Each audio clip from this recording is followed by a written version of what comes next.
Hi guys, welcome to this session in Google Sheets. In this module, I want to explain to you when you should lock cells and when you should not lock cells.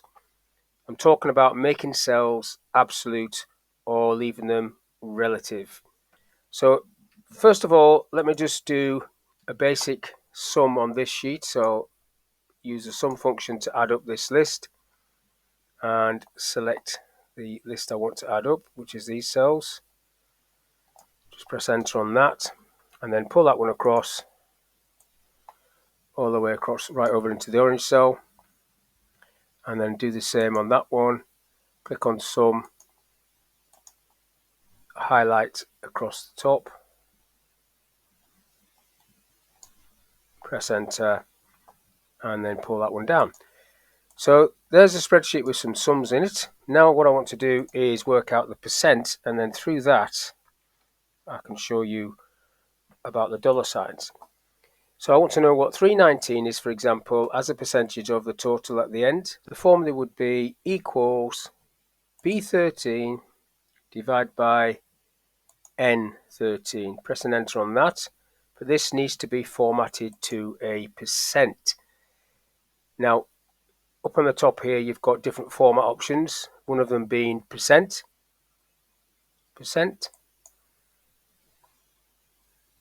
That makes it 6.67. But when you go to pull that over, you're going to get a div 0 error message, because if you look at the formula, it says C13, which is the total for February, divided by O13, which is the first of those two orange cells. And the next one would look at D13, which is the total for March, divided by P13, which is the second orange cell over there. So basically it's moving along as I pull it. I don't want that to happen. What I need to happen is that cell in the formula, N13, needs to stay put. So when I pull it across, each one of these will be still looking at N13. Now to do that, you need to use dollar signs to fix it in position. The technical term is to make it absolute. Now if I get my cursor up on the formula bar and press the F4 function key, it will put dollar signs around that cell reference N13.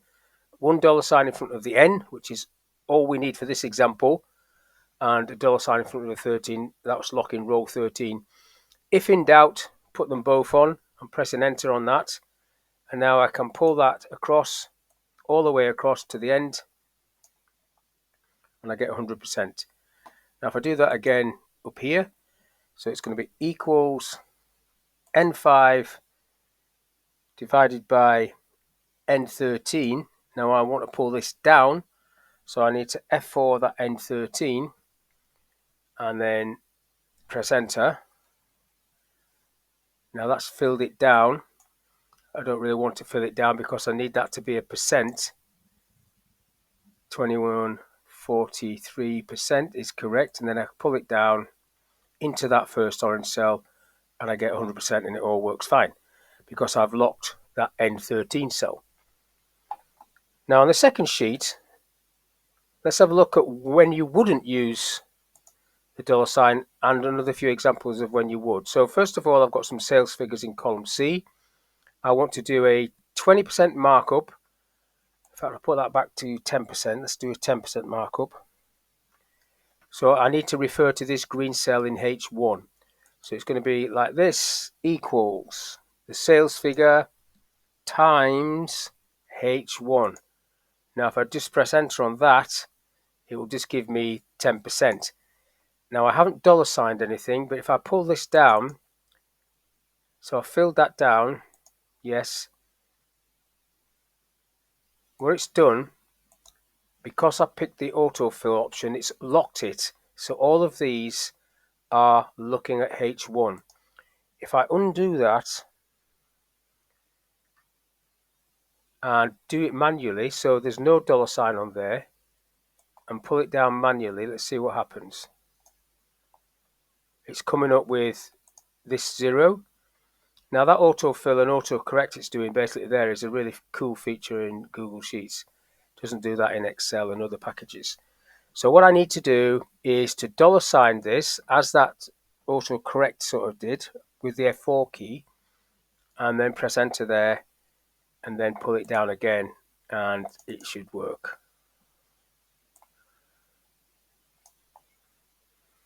If I change that to 20%, that just recalculates, and that's a very common example of doing that. Now, an example of not using dollar signs, if I want to add these two cells together, I can use a sum function, which I will do, or I could just go equals one plus the other.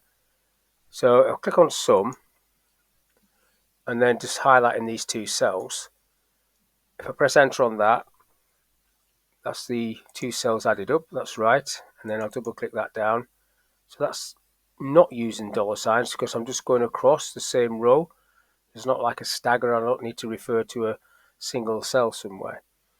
Now the running total, what I want to happen in this cell is I want that to say the same, 133, but then when I get to this cell I want it to add these two up.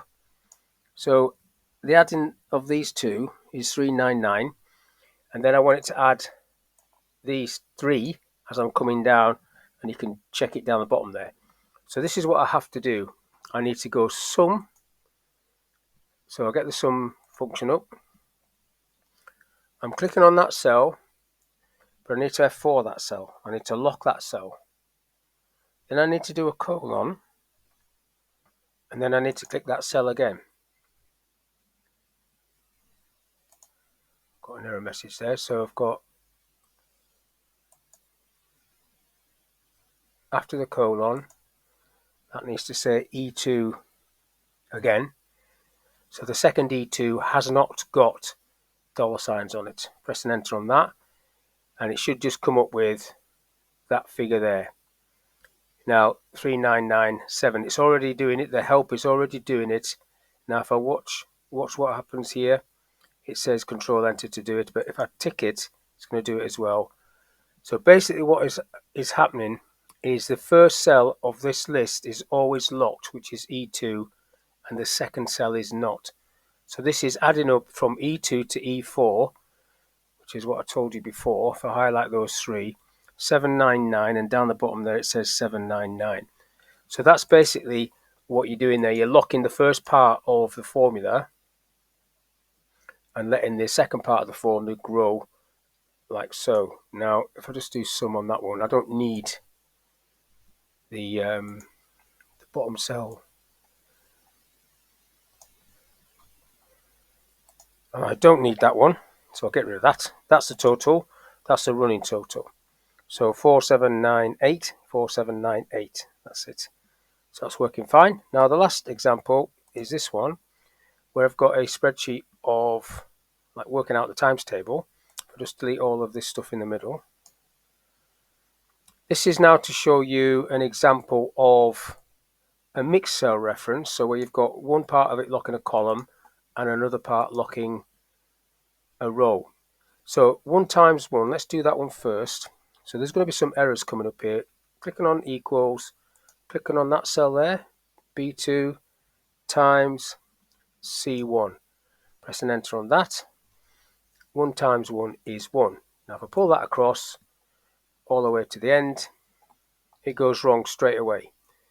Because if I click on this one, for example, and look at the formula, it's looking at E2, so E2 is 6, and it's timesing it by F1. F1 is 4. 6 times 4 is 24. So no longer is it going 1 times 4 is 4. So this has all gone wrong. So I need to get rid of all of this and start again. Because what I need to do is I need to dollar sign the B, column B. So I'm going to get my mouse in front of the B, pressing F4, which will put dollar signs all around it, but I don't want it like that. I just want it on the B. So pressing it again, and then again. Now I've just got it on the B. So when I press enter this time, and then pull it across, it should work.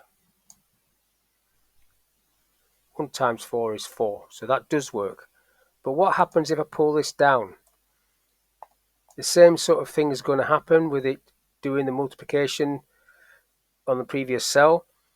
So what I need to do is lock the row before I pull it down. So if I just delete this stuff, which is all wrong, and then on this cell, so I don't want to lock column C because I'm going to be sticking with B. I want to lock row 1. So I get my cursor in front of the 1 and just press F4. Don't really need to be in front of the 1 because the F4 key puts 2 on first of all and then takes one of them off. So it's taking it off the C and it's locking row 1. So now when I pull it down, it's always going to be looking at row 1. If I press enter on that, and I'll just cancel that for a minute so it doesn't do the autofill. If I pull that down with it $signed like that, that should work.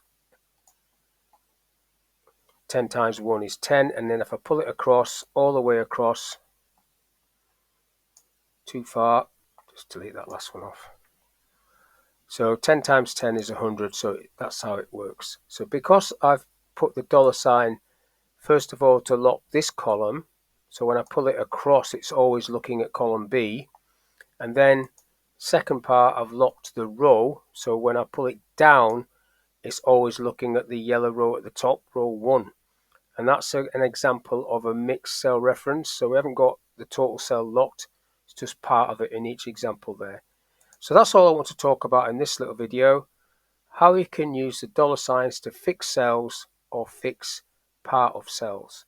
So hopefully this video has been of use. Thank you for your time and I'll catch you in the next one.